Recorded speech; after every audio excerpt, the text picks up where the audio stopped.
How's it going, dudes and dudettes?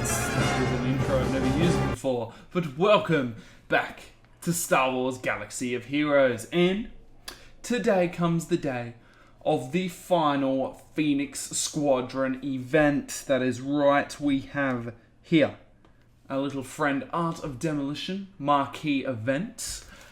Earn Sabine shards. Yes. Enter. Strategy tips. Blasters akimbo can score additional hits based on various conditions. So let's see if we can get all 6 additional hits, shall we? Now, why not go in with a rebel team just to change it up a bit, you know? And I did get a suggestion on a previous video to drop the speed from 4 times to 2 or 1 times.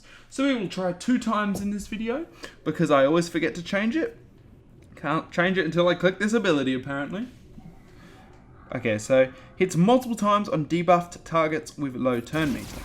It didn't even need to hit multiple times. So we're on 2 times now, which is always nice. So you can see what's going on and have a basic idea. Now, I am running this rebel team, just like I said, to change it up. We normally run our standard team, so we might as well run some rebels for a bit. And they're going to be fine for the first 3 phases. Don't know about the 4th phase. None of my rebels are that strong, except for maybe Baze and Wedge. Even then, they're not too high up there. But, you know, we might as well try them. If we lose, we'll go back to the standard team. I do apologize in this video. Whoa, that's a cool background. We have to fight a TIE fighter, a parked TIE fighter. Let's find out what this ability does. Deal physical damage to target enemy and inflict the Armor Shred unique effect for the rest of the battle. Armor Shred isn't a debuff, and it can't be resisted or dispelled. In addition, its effects stack but are halved against foes with the Fearsome Foe ability. Armor Shred, minus 20% defense per stack, can't be dispelled, not a debuff. This is a cool layout. We're behind our characters more than to the side of them. There is a TIE fighter and all this awesome stuff happening. So let's Armor Shred that TIE fighter. Okay, lovely. Then we'll take out these little boys down here. And I assume that the TIE fighter is going to go down just pretty easily anyway. So, lovely. That was cool. I did like that, fighting a TIE fighter. That is a cool little thing that they decided to put in. Lovely. And it makes sense. This one is called is it Art of Demolition? Yes, it is. Which makes sense for the fact that we just destroyed a TIE fighter. Dark Saber Strike permanently reduces the armor of the target. That's the one we just used. So, that's pretty cool. Permanent reduction of armor. It's a pretty cool concept, whether it is useful in a practical sense or not. Now, if you guys haven't watched videos by YouTubers like Smithy D and stuff, who have people who've basically sent in videos of the good old Phoenix Squad maxed out, you will know that they don't seem to be anything mind-blowing at the moment, unless Sabine changes that crazily, which I don't think she will. I feel like the Phoenix Squad aren't going to be what we thought they were going to be. But there's also the chance for added Zetas and reworks and buffs and everything in the future, so we can't discount the characters yet. Now, obviously, if you like them, you're going to farm them anyway. Or not farm them, you can't farm them. If you pay to play, you're going to pay for them anyway. But, you know, can't comment on what you're going to do because I don't know what you're going to do.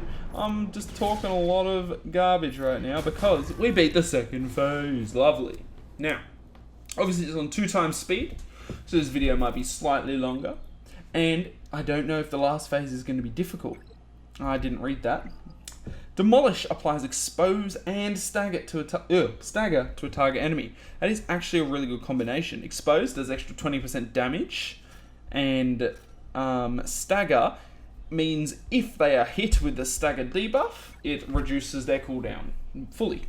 So that is pretty cool, and we'll see if that's practical. Let's do it on this guy, shall we? Oh, okay, so it hits everyone, but it staggers the main person that you attacked, and I assume exposes the main person you attacked as well. Cool. So the fact that we are using a rebel team might actually be quite good against the fact that these are all Empire. I believe that Wedge has his leader ability does extra something to Empire? Maybe not. Why was there such a strong character in that first first phase of this tier, but now they're all weak? I assume there's going to be, the TIE Fighter is going to be pretty powerful in the final one, especially the final one. There's going to be like 100,000 hit points. It's going to be a raid boss that you have to beat by yourself. I doubt it. Let's just take you out. Lovely. Get rid of your... Can't get rid of his buff? No one told me that. No one told me that. It's not a locked buff. Okay, let's use this grenade attack. Oh, we expose... Does he even attack? He has bonus armor. Okay, so you use Sabine's attack to reduce its armor. That's specifically why it's there. To reduce his armor. That's cool. I like that idea. Gets you... Kind of shows you what difference it makes. Okay, so we beat the third phase. Now to beat the fourth one, in which we'll get our final 25 shards, and will be the difference between 2 or 3 stars on the good old Sabine. So far, she seems alright. She seems she doesn't seem like the most amazing character in the world, but could be wrong. She does have quite a lot of protection by the looks of it. So, Sabine has a 25% critical chance and 25% critical damage. So remember as well, guys, if you are running a full team of... Whoa, that did some damage. Sorry. If you are running a full team of Phoenix Squadron members, that buff, that unique, will be given to all your teammates, as with all Phoenix Squadron.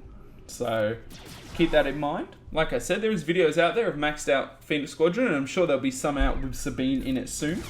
So you'll be able to tell if they are worth getting. Now, I imagine that within the next week or 2, they will make Krennic and Death Trooper farmable somewhere in the game, because they are next up on the line. And then we will be waiting for the Sith. So Darth Nihilus, Sith Trooper, and Sith Assassin to become farmable after that. Obviously, that's probably not for another 2 months, but we can still talk about it because it's going to be an exciting moment, because they still all seem to be ruling the meta, especially Darth Nihilus. He is a big part of the meta, running Maul, Zeta, Lead, and all of that fun stuff, you know. So, this final phase does not seem too difficult yet. As I said, the TIE Fighter may be the biggest difficultyness thingness in the world, and Sabine is doing some lovely damage. Now, she deals, I believe it's full damage on the first attack, and then every attack after that is 75% less, which is quite a lot less, but, you know, if you're still getting 6 attacks, it's not bad. So it's 75% less after the first hit. Yeah, okay, that's awesome. Probably should have used Darksaber Strike on the TIE Fighter pilot there, the TIE Fighter there, but he doesn't seem to be doing anything.